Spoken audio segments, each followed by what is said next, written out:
Ladies and gentlemen, please join me in welcoming to the stage Director of the Loth Entrepreneurship Center at the University of Tampa, Dr. Rebecca White. Good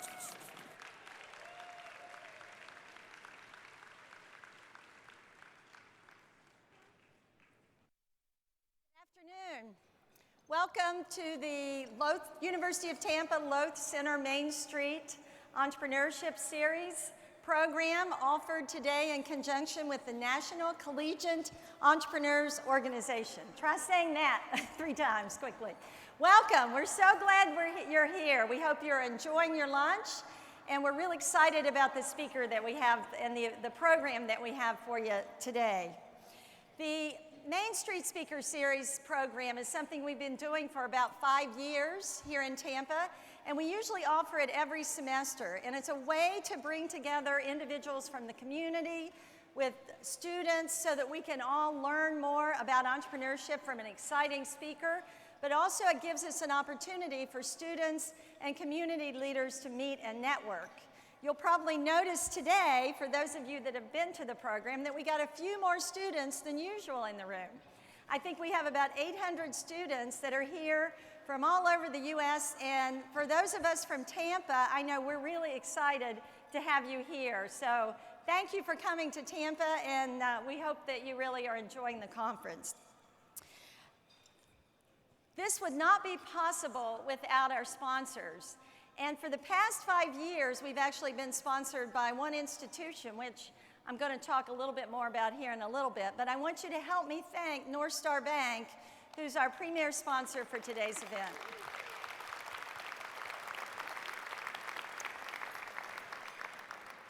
I also want to thank our partners, Hillsborough County and Northwestern Mutual, for making this lunch possible.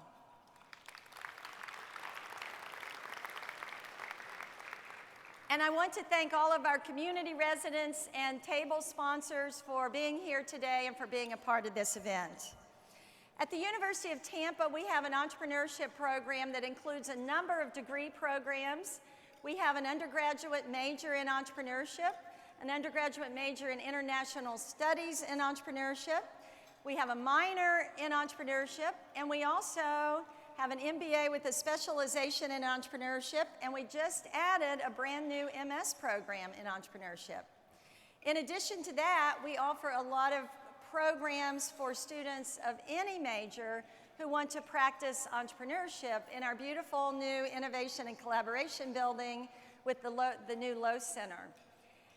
You know, I can't tell the story of entrepreneurship and the experience of entrepreneurship like our own students can tell us.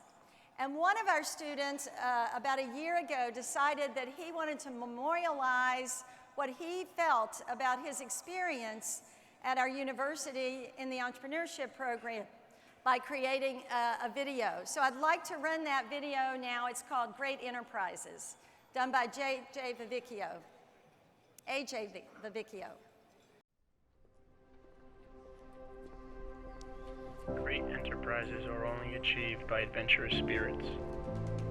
They who calculate with too great nicety every difficulty and obstacle which is likely to lie in their way, lose that time and hesitation which the more daring seize and render available to the loftiest purposes.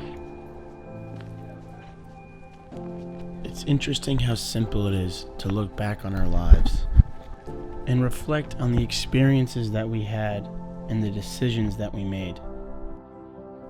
Yet it's such a challenge to grasp the consequences of our opportunities while we are living them. It takes a moment of retrospection to fully understand the work that would be required to achieve that desired success that we would hope we would be currently living. That's what this program has done for me. It's shown me this inevitable moment of self-reflection.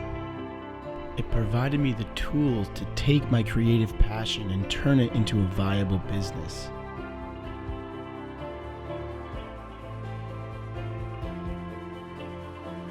Entrepreneurship is debated as an academic discipline, that it's an innate skill, intrinsic quality people possess. Yet across the world, creativity, innovation, various fields of study throughout multiple disciplines have arrived in the classroom, and where they intersect is entrepreneurship. It is UT's dedicated professors who are urging students from all different disciplines, instilling this entrepreneurial mindset throughout the entire university. It undoubtedly begins in the classroom, but it's executed through the network of professionals and knowledge, something that cannot be defined in any textbook or explained in any lecture. My name is AJ Favicchio, photographer, filmmaker, entrepreneur, alumnus of the University of Tampa's entrepreneurship program.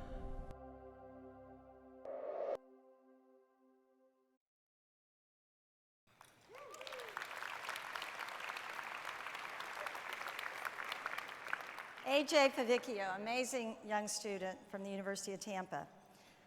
Our next speaker is the president of the University of Tampa, and I don't often get the opportunity to introduce him, so I'm really excited about this opportunity, because what I want to tell you as a room of entrepreneurs is that he is someone who is an entrepreneur.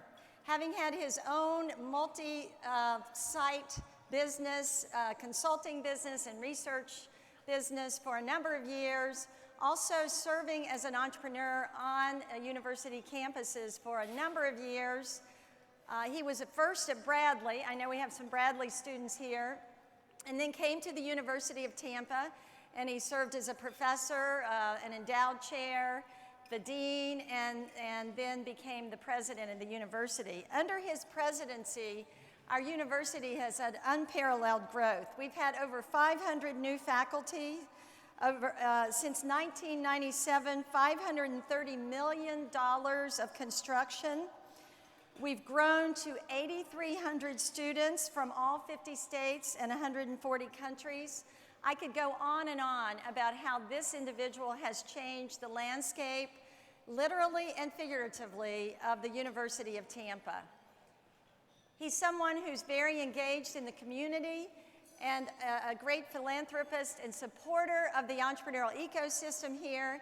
And he's also the supporter of the program that we've been able to build at the university. Please help me welcome to the stage the president of the University of Tampa, Dr. Ronald L. Vaughn.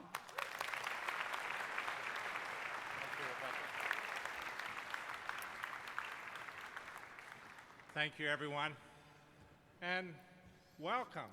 We are excited about having all of you here, and we really are. Your energy invigorates us and inspires us to greater things. I'm hopeful that you're going to have just a little bit of time, despite the busy schedule, to explore some facet of our community, because you see, we think we live in paradise. And I think if you do explore a little bit, then you'll discover what a great place this is, and maybe it'll be where you'll locate your future companies. I'm particularly pleased to welcome you here because, as Rebecca suggested, I share your love and interest in entrepreneurship.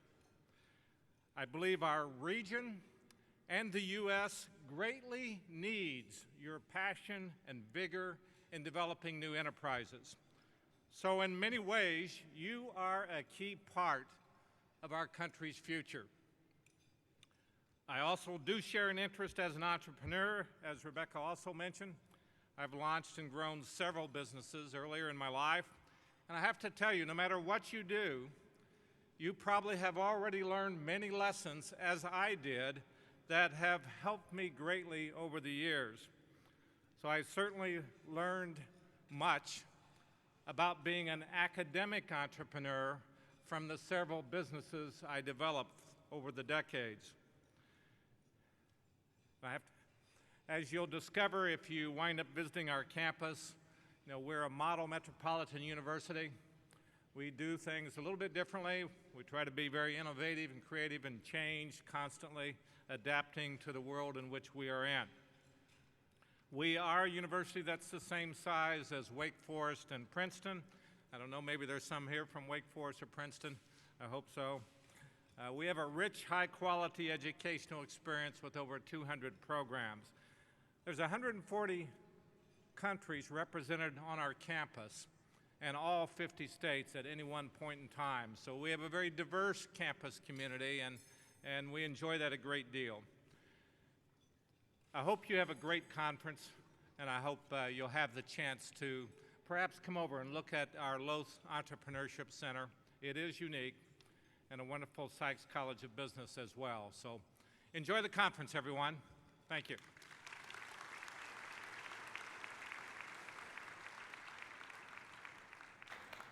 Thank you, President Vaughn. Our next speaker is President and CEO of the Tampa Hillsborough Economic Development Corporation, the EDC. It's the designated lead economic development organizations for companies seeking to expand or locate in Hillsborough County, Florida. That's the county that we're in here today. He is a certified economic developer with over 2 decades of economic development experience in fast-growing markets such as Atlanta, Houston, and Dallas. He's a collaborative leader and has strengths in marketing, business development, entrepreneurial development, workforce development, global commerce, strategic planning, and managing talented teams to achieve desired results. His career highlights include more than 209 successful projects, representing more than 148,000 jobs and $8.3 billion in capital investment. Ladies and gentlemen, please join me in welcoming Mr. Craig Richard.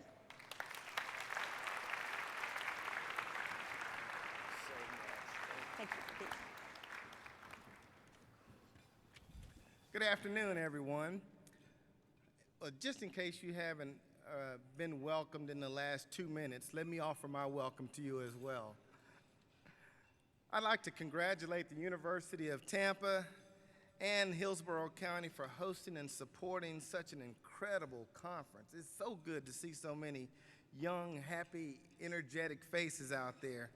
You know, as I look around, I actually see a tremendous amount of energy and optimism in this room. And I see people whose ideas and passions and aspirations are actually going to power cities just like this in the not-so-distant future. And I see people who are going to build the companies of their dreams right here in Tampa and in Hillsborough County. So why Tampa, you might ask? Well, we spent a lot of time just this year at the EDC mulling over that very same question and asking some of our peers and some of your peers, what is it about Tampa that makes it such an ideal place to launch a new business? Well, for starters, just look outside. Look at the weather here. How many of you come from places where the weather is not like this almost year-round? But in addition to that, look at our business climate. Our climate is one that welcomes businesses. It's easy to start up a business here, and of course, the fact is, don't you want to keep most of the money that you earn?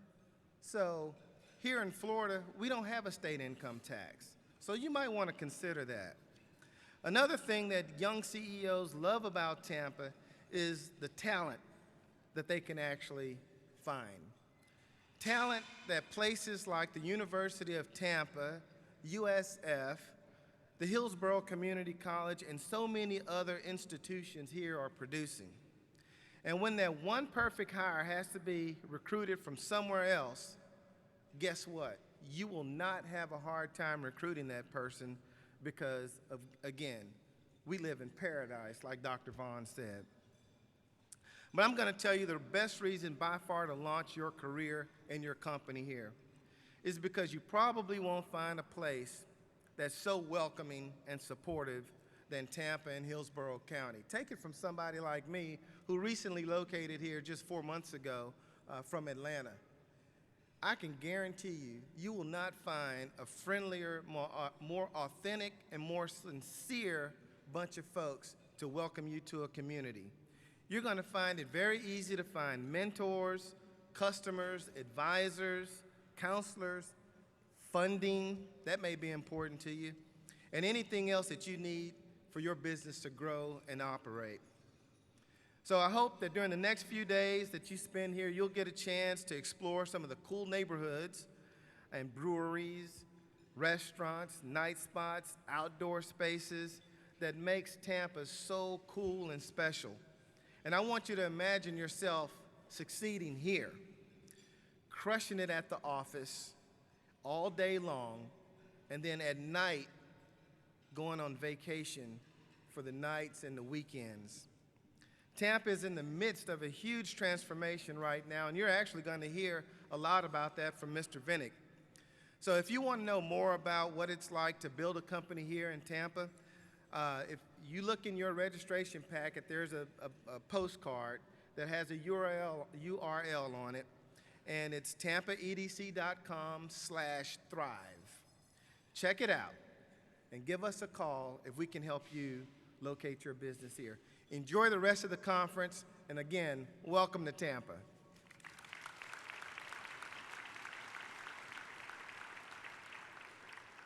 I think Tampa is a great place to start a business. The big city appeal, the small city feel. When you're in New York City, the first question that people ask is, hey, who are you and what do you do?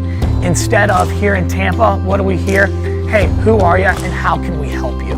The energy in Tampa is unlike any other city I've been. The business climate is just tremendous. It's 1 degree of separation from billion-dollar CEOs to startups. Everyone here has a vested interest in helping each other out and helping grow the city. And we're growing faster than ever, and I think that the collective minds, the mentality of the resiliency of the millennials here in Tampa, it's like nowhere else I've seen before.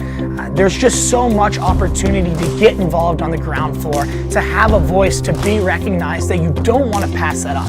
You want to grab anything that you can right now. You want to take that skyrocket to the moon and back, because that's where we're all going, and we know that we can get there.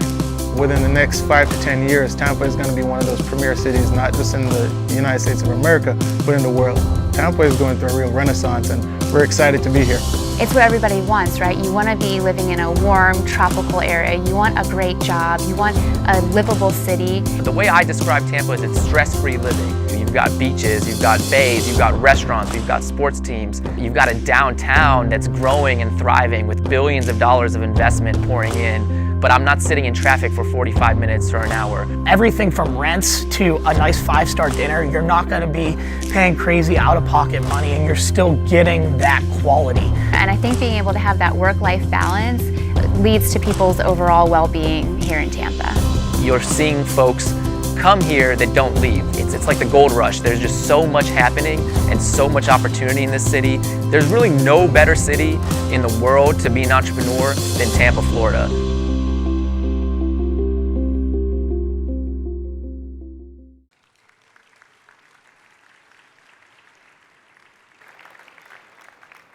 Thank you, Craig. For those of you who are visiting, you can see we welcome you to come here. For those of you who are from the Tampa Bay community, if you want to learn more about the ecosystem, I want to do a quick pitch for an event that we're going to have in the Lowe Center on November 15th.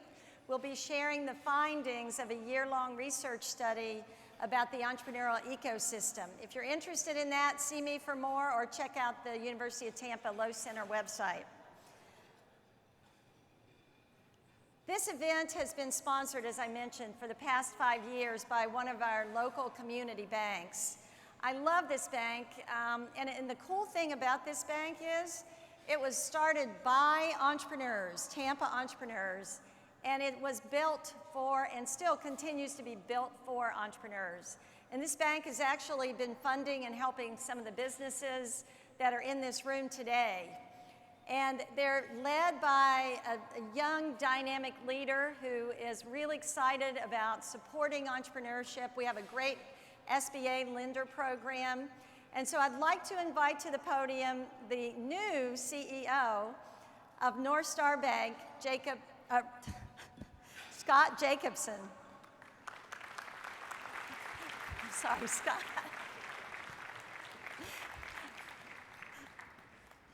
Well, for those that you know me, my nickname is Jake, so you partially got it. Are there any students here from Dickinson College in Carlisle, Pennsylvania?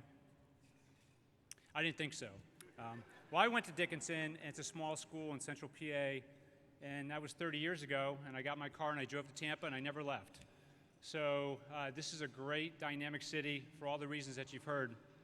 It's our honor at North Star Bank to again sponsor this entrepreneurial series and support our bank director, Dr. White. I don't think she mentioned that, but she's actually on our board of directors. You know, what she's done in the University of Tampa with this entrepreneurial series is so important. It's a key driver to develop, grow, fund entrepreneurial businesses, which are the backbone of our economy. A couple statistics for you. Over 50% of the working population works for small businesses. Small businesses have generated over 65% of the new net jobs since 1995. Community banks provide over 50% of all the small business loans. 75% of the business owners would prefer to use a community bank over a larger bank. 9 years ago, a group of local business owners, John Sykes being one of the main ones, we also have another one in the office, or in the auditorium today, Pablo Santa Cruz, a director, saw a need for a local community bank to be headquartered in downtown Tampa to compete with the big banks and be an alternative. And so we've invested a lot in technology.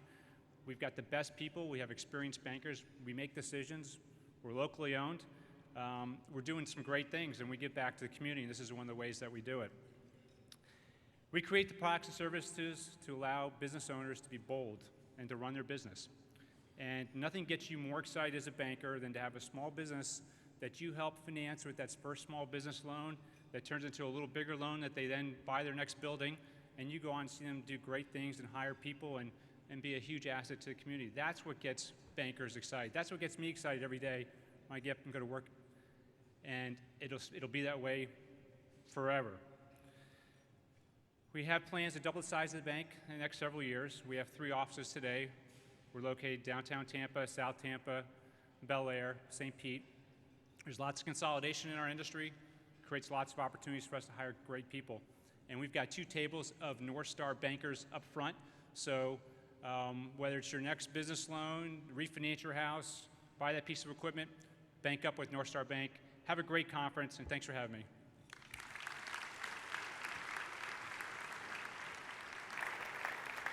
Thank you, Scott. And I think there's a session this afternoon where you can learn about the SBA lending process, so you might want to look for that. Okay, now the thing that we've all been waiting for, our speaker for today. I'm very excited and very honored to have the opportunity to make the introduction to this individual who has a great entrepreneurial legacy and is making such a difference in Tampa Bay. There's no clear roadmap in creating value and a great reputation, but it's something that we know all of you want to do. And we know that the best way for you to learn that is to hear the experiences of someone who has a proven track record of doing both. Our next speaker earned degrees from Duke University and the Harvard School of Business. He went on to manage investments for Fidelity, as well as his own company, Vinik Asset Management. Seeing value in Tampa Bay, he purchased the Tampa Bay Lightning in 2010, and the team reached the Stanley Cup final in 2015. Today, Vinik has donated more than $11 million to local charities through the Lightning's Community Hero Program. Along with Cascade Investment, he's also the owner of a planned $3 billion mixed-use real estate development in downtown Tampa Bay. I've spoken with him, and I know he personally has a vision for entrepreneurship in this region, and it's so exciting. Ladies and gentlemen, please join us in welcoming to the stage Jeff Vinik, Chairman and Governor of the Tampa Bay Lightning.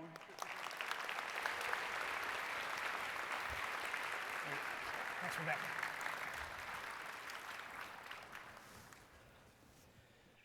Good afternoon. Thank you, Rebecca. I am delighted to be here today. I love talking to younger people.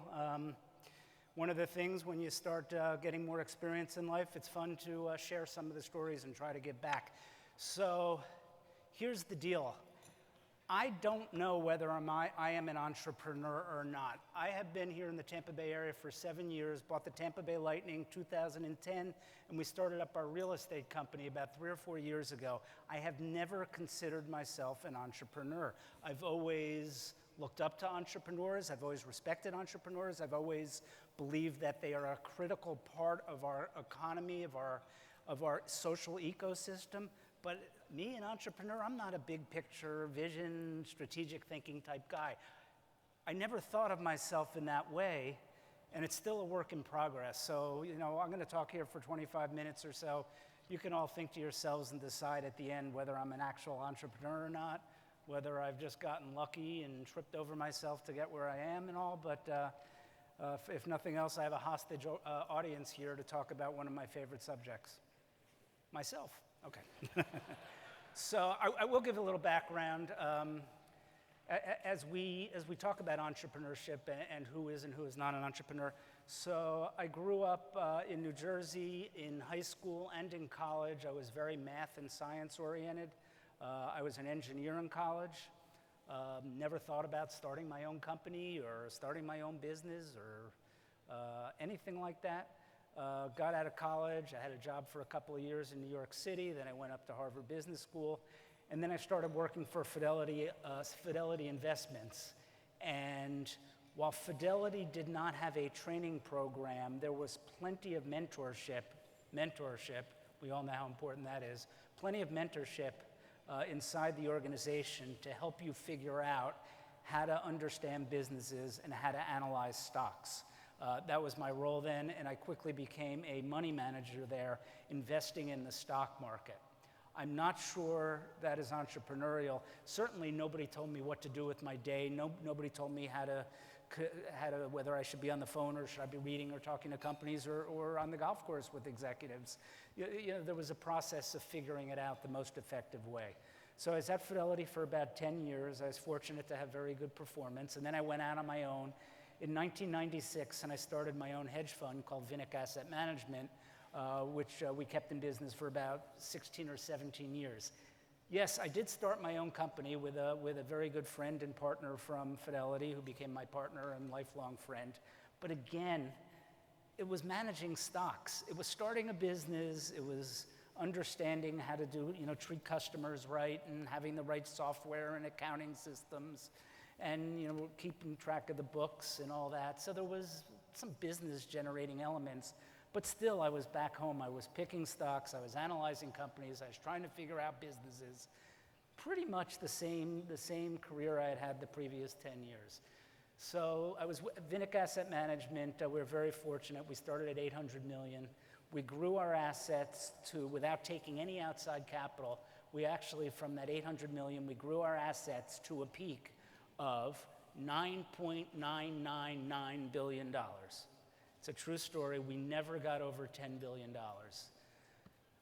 Eventually, 2013, we shut down the company because of so many great things going on down here in Tampa that I just didn't have time to put the energy into it. Excuse me. So in 2009, 2010, I'm with my friend, and you guys might be the right age. How many here have been to the Jingle Ball? It travels the country. Well, you guys are out trying to make money and start businesses. You're not going to concerts. Well, I was at the Jingle Ball. I was up in Danvers, Massachusetts. I was with a friend of mine. My daughter and his daughter were down on the floor, happened to be turning 50 years old at the time. We were in the concourse, had a couple glasses of wine, and I said to my friend, whose name was Mark, I said, Mark, what am I going to do for fun the rest of my life? He said, I don't like playing golf, and I'm proud to say since I bought the Lightning, I haven't played a round of golf. I don't like playing golf. I like the arts and all, but I don't want to be dragged every night to museums by my wife. And, I want to do something that's fun and can make a difference in the world. And then I looked and said, I'm going to buy a hockey team. So the next day, I get up and, even after the 2 or 3 glasses of wine, still had the same idea the next day, got up, and like anybody would do any budding entrepreneur would do under those circumstances, I Googled how to buy a sports team. Yes, I did. And it was great because there were only 6 steps. Step 1 was be rich, okay? Step 2, I didn't know if I qualified on that, how close I was. Step 2, know some really important people in the sports business. Yeah, got some. Step 3, be inspired, and then there were all these other steps. So I said, okay, that's well and good, but I think I better do more than that. So what I did at that point is I ordered 3 different textbooks on sports management and spent the next 6 months just immersing myself in the sports management industry, reading books, surfing on the internet, reading about the business of sports, reading about the history of hockey, meeting with different owners in hockey. As I got more confident in my knowledge level, I went out and just must have had 100 meetings in 6 months, just meeting with different owners and different people involved in the business of sports, specifically hockey. Eventually, after I felt like I had enough knowledge to hopefully make an intelligent decision, met with the commissioner of the National Hockey League and started investigating teams. Importantly, at that time, this was 2010, very bad economy, there were about 15 teams that were available or potentially available. And there were a number of factors I looked at. I was an analyst by training. There was a number of factors I looked at in terms of what team do I want to buy and what community do I want to move to, because I knew in my mind from everything I had learned, critically important to be part of the fabric of the community. So I looked at New Jersey Devils, New York Islanders, Washington Capitals. They weren't all for sale, but they could have been for sale. Carolina Hurricanes, Florida Panthers, Tampa Bay, obviously, Atlanta, Nashville, St. Louis, Columbus, Dallas, and Phoenix, and I probably missed one, Ottawa. Looked at all these different opportunities and did my analysis. And we are so proud to have have this organization down here in Tampa. They see here what I see here, and I hope everybody will see here after their 2 days. This is a fantastic area to be. It's a fantastic area to live, work, play, and as I usually joke, buy hockey tickets.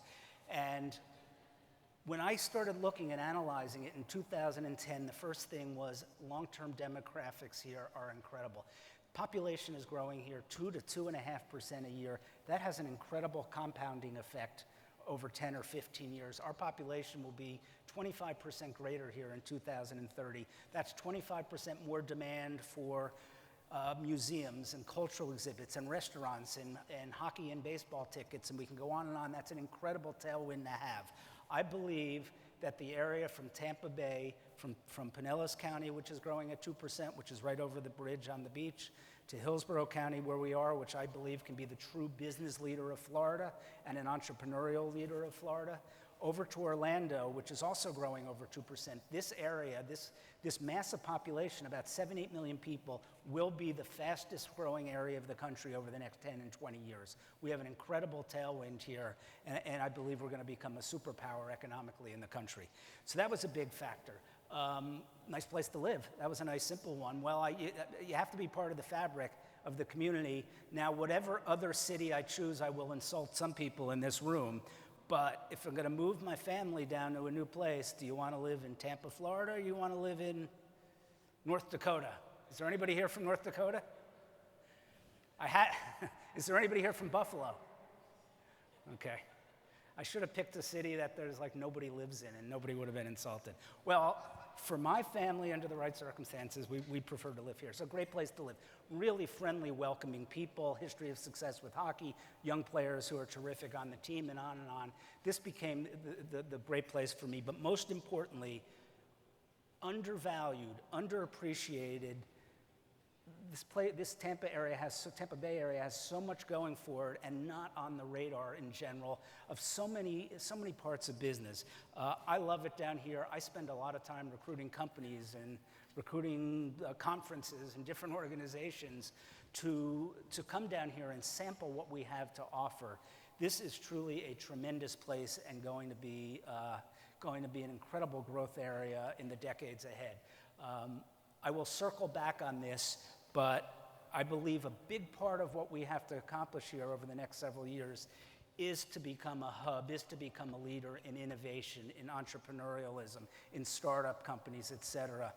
And there are a lot of organizations in town who are focused on that. I am also focused on that. I'll show you a few details in a second. But we are, we have everything to offer. And whether it's the right space and co-working space and mentorship and setting up a fund, we are getting involved of all of this. I will talk about this, but our not immodest goal is to become the innovation leader of the southeast of the United States over the next 10 years. That's what I think this great area can accomplish, and that's what we're going to be working for. So the Lightning, as I talked about, I kind of got off track there, but I guess I was on track and off track. Off track from my story, on track to why we're here right now. So that was going well with the Lightning, and the next thing you know, there's real estate, surface parking lots available across the street from our arena. It's like, all right, real estate, it's across the street, it's available, it's for sale. price is reasonable, I guess I should buy it, it's across the street. And then a piece of real estate next to it becomes available. Well, it's right next to it, it's contiguous, I should buy it. 15 transactions later, we have now been able to accumulate 53 acres of land around the Amalie Arena, almost 100% contiguous, except for one small block. And it's like, okay, great, now we've accumulated all this land, what are we gonna do with it? So I kind of replayed what I did with the Tampa Bay Lightning, and I immersed myself in urban planning, master planning, real estate, all aspects of commercial real estate, millennial behavior, the movement back to the urban core, which is going on in so many cities, and which is not just with millennials, but empty nesters. Again, I spent about a year of my time just reading and talking to people. If I go back to the Lightning for 1 second, we've had a great run. We have a very good team. We're doing well financially. We think we make a big impact in the community. My 3 goals with the Lightning are: 1, break even plus or minus. That's just fine with me. 2, just to have one of the best teams on the ice year after year and compete for Stanley Cups. And we've been there the last 2 years. I hope we'll be there this year, right there competing and hopefully winning a Stanley Cup. And 3, to make an impact in the community. And the Lightning organization certainly take that very seriously. One of the great things that we're proud of is every game, and nobody else does this in sports, every game we give away $50,000 to the charity of choice of a hero in the community that is vetted by a committee. We get hundreds and hundreds of applications each year, narrow it down to 41 heroes, 41 games in the year, give $50,000 away each year. We're on our 6th year right now. We're approaching $12 million we've given away to grassroots organizations in this community. So important to be part of the fabric of a community and to give back. And that's true whether you're fortunate enough to have had good fortune like I am at 57 years old, or if you're 20 years old and you're starting out. There is no substitute for being part of people who are working for the same common good for that community. I think it's really an important use of time, even when we're all so busy. The Lightning have been able to accomplish what they have, and this is what I've learned about myself a bit and learned about growing a business quite a bit.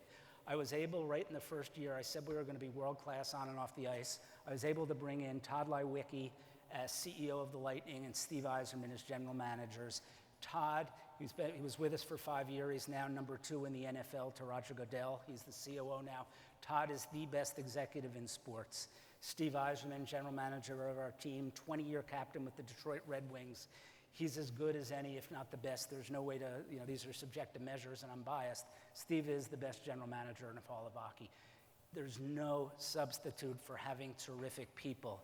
And the one thing I've learned about myself over the last few years, I seem to have an ability to attract terrific people. And the formula has got to be, in my opinion, if you want great people to be motivated and want to work with you, it is to give them 100% authority of what they're doing, give them the resources they need, and then hold them accountable. Don't meddle too much, don't interfere too much. There is no substitute for letting people, give people a blank canvas and let them paint. No substitute for that for all. So that's a lifelong lesson, I think, when thinking about working with other people. There is no substitute for that. On the real estate side, so we accumulated all this real estate. We did our research. We started master planning. We're on our 3rd master plan. With Todd and I were pretty much, Todd Leiweke and I were pretty much running this. We brought in, Todd left, went to the NFL, brought in a new CEO of real estate 8 months ago. His name is James Nozar. Absolutely fantastic. I think we have another star on our hands here, just like Todd was a star here in Tampa Bay, just like Steve Yzerman is, just like Steve Griggs is, who's the current CEO of the Lightning. I think in James Nozar we have a star. Since James has been with us in the last 7 or 8 months, our staff, name of our company, as you see, is Strategic Property Partners. We are doing a $3 billion development over the next 10 years here in downtown Tampa. I'll show you a few pictures in a minute, but I'm not going to spend a lot of time on that, but it's really kind of off subject. We're developing a $3 billion plan. My partner is Cascade Investment, which is Bill Gates' investment company. Bill Gates sees exactly in Tampa what I and others see here about the immense potential of this city. And not immodestly, if you look in downtown Tampa right now, there is about 7 to 8 million square feet of office building, residential, et cetera. Our goal is to double that in the next 9 years. Our goal is to increase that by 50% in the next 4 years. And we are creating a mixed-use, very mixed-use environment, complete with 2 or 3 office towers, with thousands of residential units, both apartment and condo, at different price points, because we want to be able to appeal and attract younger people. And we've got to have different price points. Yeah, they may be 10 or 15% smaller, but the entire district will be living in the district. So residential, office, University of South Florida, I'm very proud to announce, is moving their School of Medicine to downtown across the street from us. When I went to work for the pharmaceutical consulting firm, we did a lot of evaluations of products. There were probably about 10 countries that were listed as wealthy countries, and that's where the majority of the sales were.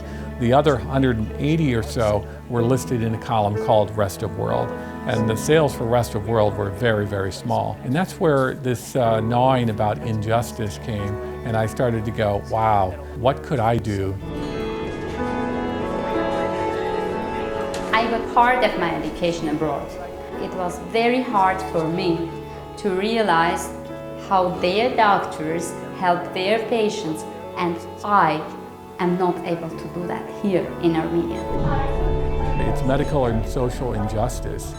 You know, how can you sit here in the United States knowing that there are life-changing and life-saving medications available, but they're not available to the majority of the world? And therefore, we started a for-profit company called OWP Pharmaceuticals, selling epilepsy medications. At the same time, we created a synergistic company called ROW Foundation, which is a not-for-profit corporation, which was a significant partner in OWP, and therefore a steady stream of profits from OWP would flow automatically into ROW to fund good works around the world. Our children are the same children, but they have no possibilities because they were born in this poor country, and this is very difficult. For us, for doctors, this is very difficult to stop at some point when you know that there is a solution. January 19, 2012, he had the first seizure at night. We took him to the hospital and stayed there for 3 days, and by that time he had 30 seizures. We had very many discussions with different epilepsy experts, and all of them agreed that the first thing we have to have is a good video EEG monitoring unit. Without that, there is no chance to start surgery. The doctors, they were saying, why are you upset? Epilepsy is just a way of living. Take it as it is, it's okay. I didn't know what to do, I didn't know what to say. I was just holding him and I was telling him that it's gonna be over. But when strong seizure was happening, he shouted, "Mom!" I can still hear that voice.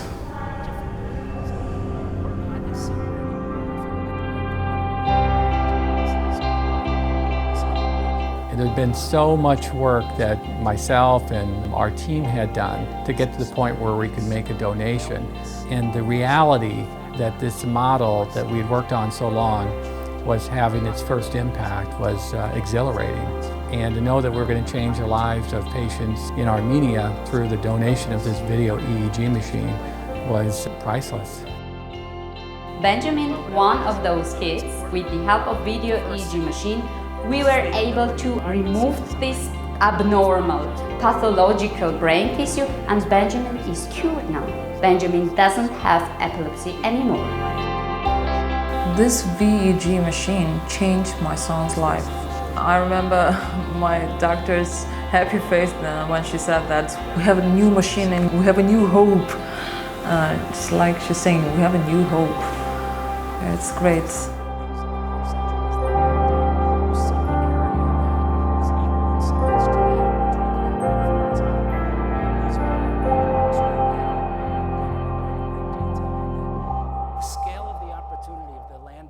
This is all of Back Bay in downtown Boston.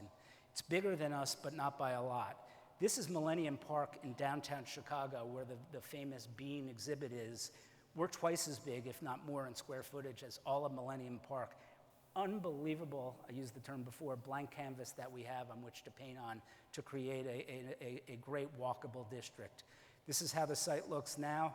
If we divide our area, we're going to have sub-districts within what we're doing. To the west of our arena, we're in the convention center, which is all the way on the left here. You see an entertainment, convention, tourist district there. I didn't mention also we're building 2 new hotels in the district, a 500-key 4-star hotel and a 130-key trendy, millennial-focused 5-star hotel, best in Tampa, with 30 fantastic condominiums above that. To the west of our arena, to the east of this convention center is more entertainment. As you get toward downtown, it's more office, central business district, the huge blue, hued area in the middle, retail, residential, so critical for critical mass in the district, and on the bottom, waterfront and all the opportunities that come along with that. This is ground floor retail. We have a very detailed plan, which I won't go into because we don't have time, and you can't see it anyway because it's small. But we are curating there is retail on the side, retail, entertainment, culture, arts on the side of every street, every building, every garage is wrapped. Complete experience. The average pedestrian, when they are on a street, to stay stimulated and interested and to want to continue to walk, they need a new experience every 3.5 seconds, actually. And we've got to provide that. Perhaps we should call it the ADHD district. I don't know. We've been looking forward to a name. We're looking for a name. I make myself laugh some. Anyway. Future land uses, and these are just the buildings above it, which we talked about. This is important, and it shows on the left is phase 1, in design now to be completed by 2020. Again, that is 1, 2, 3, 4, 5, 6, 7, 8, 9, 10, 11, 12, plus or minus 13 buildings, probably about 10 towers. One of our challenges is finding labor and the cost of labor and materials, but we're working on that already. You can see how dense it is in phase 1. Nobody wants to live in a construction zone. We have the financing between myself and Cascade. If we don't want to use any debt, we don't have to use any debt. So we can build that whole critical mass to make this whole district come alive. Phase 2 in the red there, phase 3 mainly residential additions, but it also is TBD in the 2020s, depending on how things are going along. Here's a slide with me next to Bill Clinton at the Clinton Global Initiative, and Bill announced this on stage at this major event in New York last year. The wellness that we're trying to achieve in this area is really quite distinct on a community-wide basis, and he was out there supporting it. Now I read all the articles in the paper, and I'm wondering, maybe I shouldn't put the slide in here anymore because, we get criticized. His foundation in the Clinton Global Initiative does great work. This is interesting. This basically shows that when we talk to office tenants and talk about rent, it's a little more expensive downtown than it is in the suburbs. Better productivity from employees, lower absenteeism from employees by a 10-to-1 factor blows away a few dollars a square feet in rent.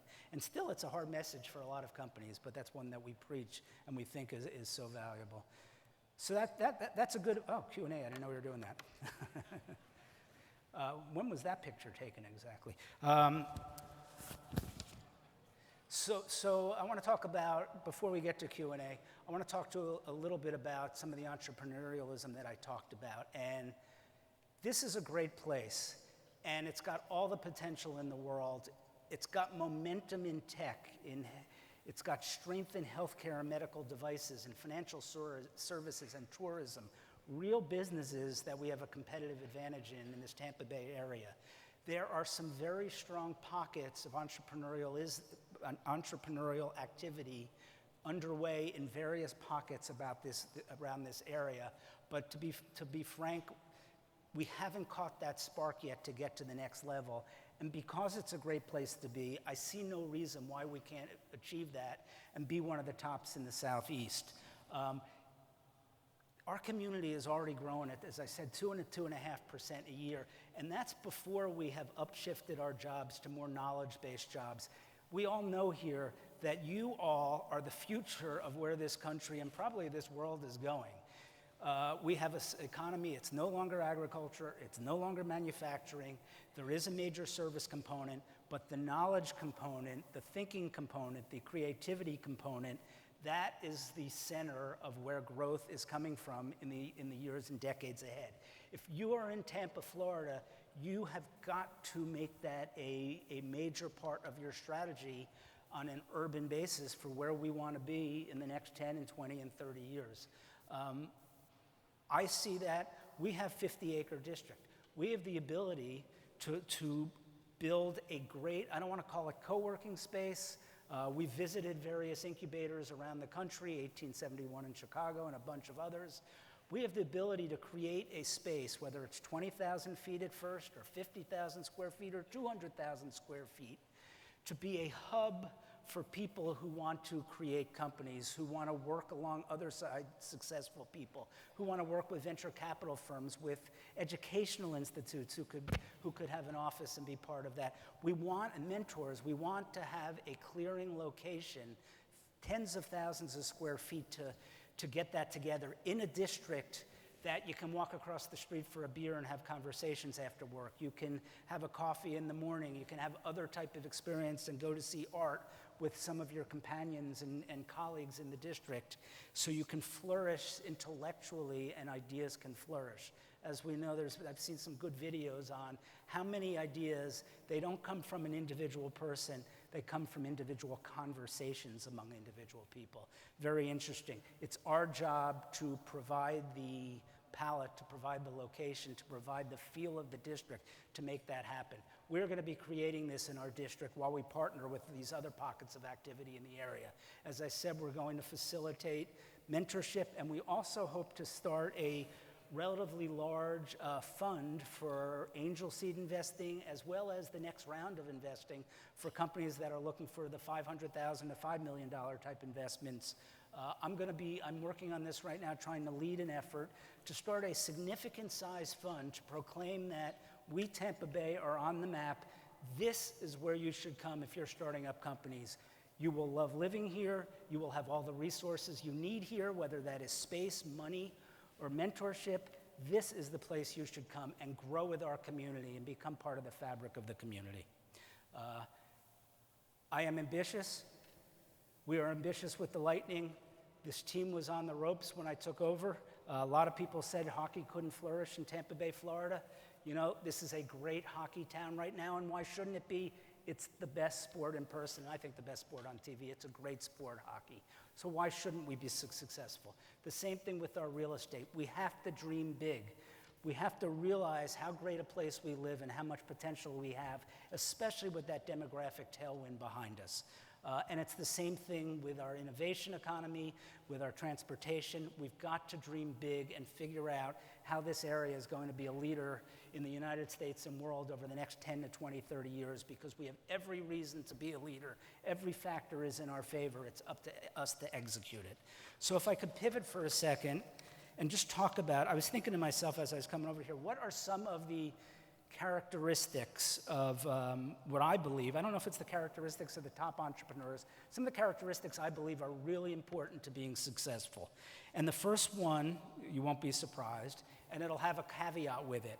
And I would say it's belief, it's optimism, it's faith.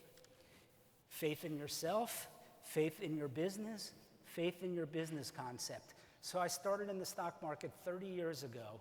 And back then, as a young guy, I was skeptical. Oh, that company's never going to make it. Oh, that's a stupid idea. You know what I learned after about 3 or 4 years of watching these companies do amazing things and I'm on the sidelines? I learned that optimism is what wins. Pessimists never created anything. Pessimists never accomplished anything. It's the optimists that have accomplished things. I have a saying, however, with a lot of people that I work with, and I think it sums it up pretty well. And I say, be bold. I love being bold. Be bold, but not too bold. Be bold, but don't be delusional. So there is a fine line between thinking you have the greatest idea and it can accomplish incredible things and want to be optimistic, and perhaps deluding yourself into something that isn't quite meant to be. I think about that a lot because my DNA, maybe I am entrepreneurial then as I'm going to say this, my DNA is try to be bold and, you know, have the best franchise in all of sports here in Tampa, Florida. And last week ESPN just named us the best franchise in all of sports. Why can't we have one of the best districts with incredible art facilities in our downtown Tampa and this whole area? Why can't we have that? We have some of the best beaches in all of Florida if you go a half hour west of here and go to the beach. Why can't we be an entrepreneurial hub? Why can't we be a leader in autonomous vehicles? Why can't we create an incredible immersive experiential art museum that is the best in the Southeast of the United States? We can do all this. It takes leadership, it takes optimism, it takes great people to working together, it takes integrity and never sacrificing your moral compass to make this happen.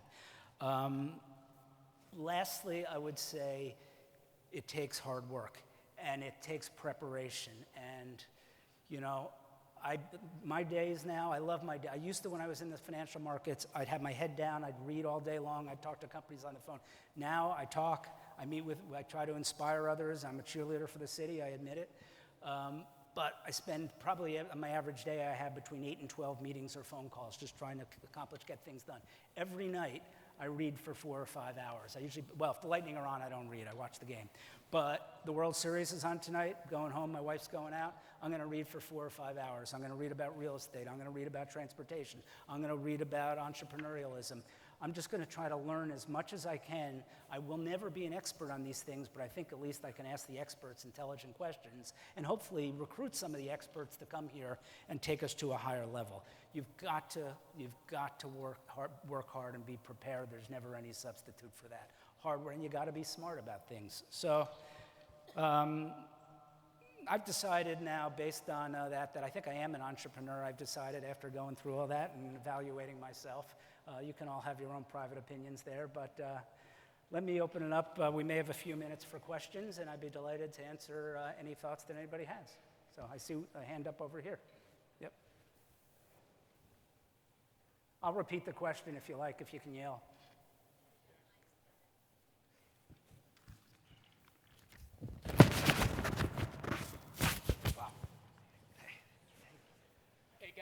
Before we start this Q&A, can you guys just give a major, before we start this Q&A, can you just please give a major round of applause to Jeff? I mean, please, come on guys, like the nuggets, the insight, the wisdom to unselfishly share all of those tips. And I'm hesitant to say secrets, but the information that you shared that most people would view as secrets, it's no secret. Work hard, right? Yeah. My key takeaway is you can't cheat the process.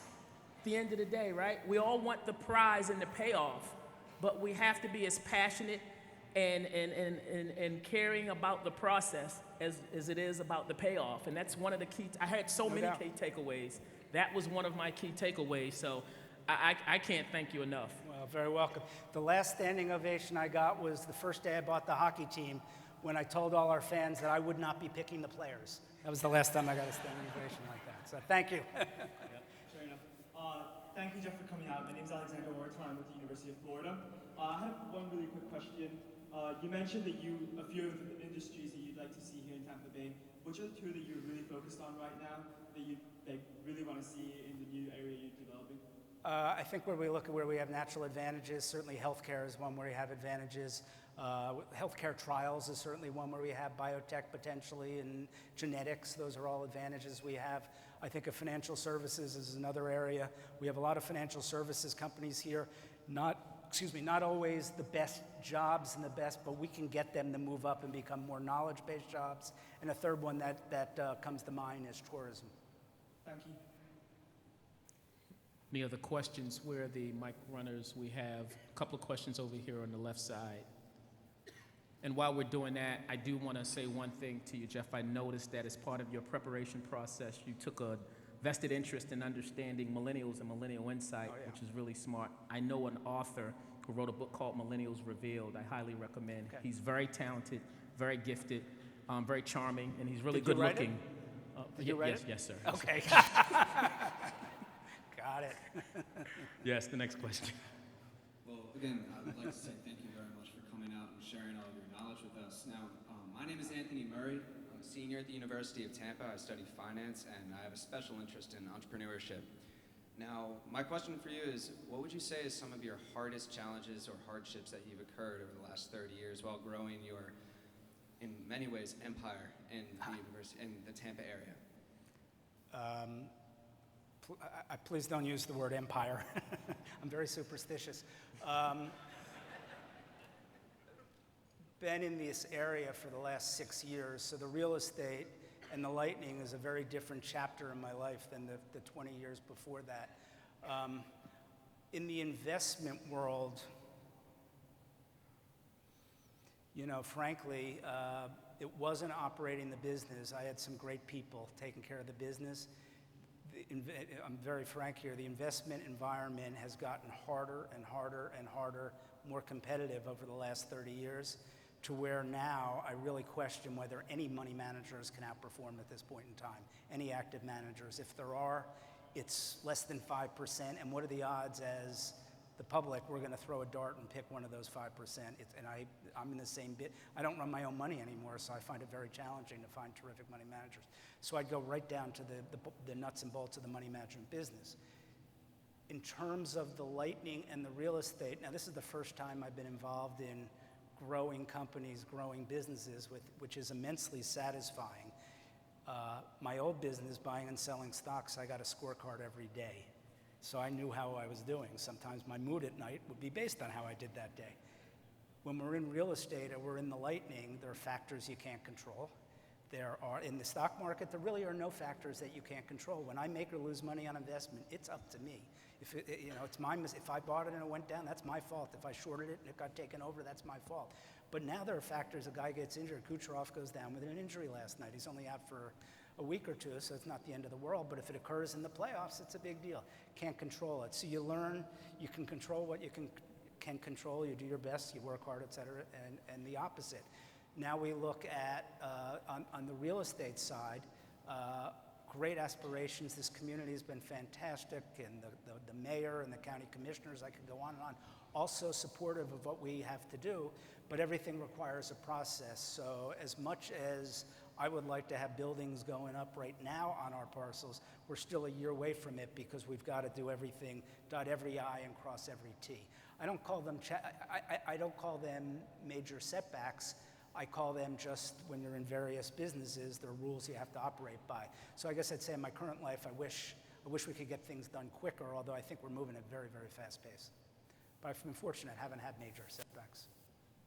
Thank you, Jeff. Okay, we're going to take one last question from over on that side of the room, and then we're going to wrap it up. And then, will you be available for some questions after? I actually won't because I have a meeting to get to. Okay, no worries. So we'll take one more question, and then we'll wrap it up. I don't know if someone has the mic already.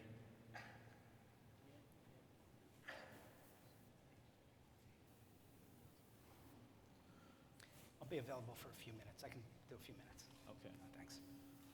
Hello, my name is Daniel Castaneda. I go to Texas Christian University. Through your journey with the Tampa Bay Lightning and the city of Tampa, what's been your greatest failure and what was the lesson learned from it? Man, 2 of the 3 questions were about failures. Well, it was a bad day. Well, I'll give you 2 failures. I had 2 bad days.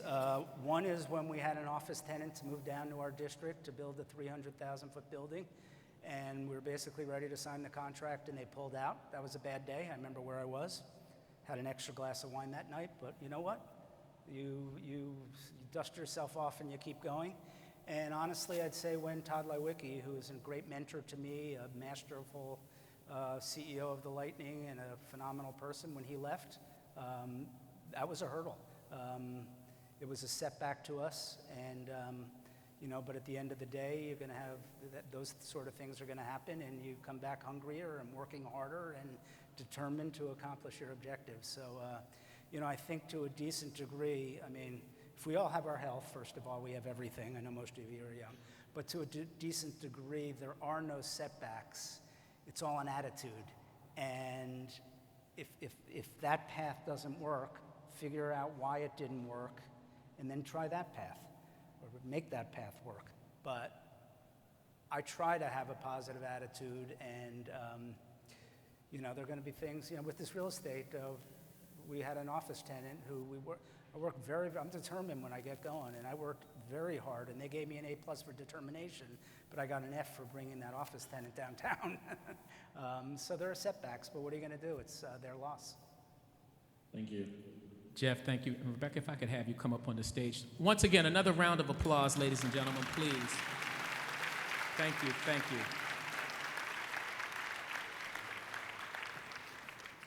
Okay. Jeff, thank you again for coming today. And thank you for moving to Tampa as somebody who lives here. You've done so much for our community, and we really appreciate your time today. We have a small gift of thank you from the Lowe Center today, so thank you for today. Beautiful. Thank you, University of Tampa. Thank you, Yes. Jeff. Thank you, Jeff. Really appreciate it.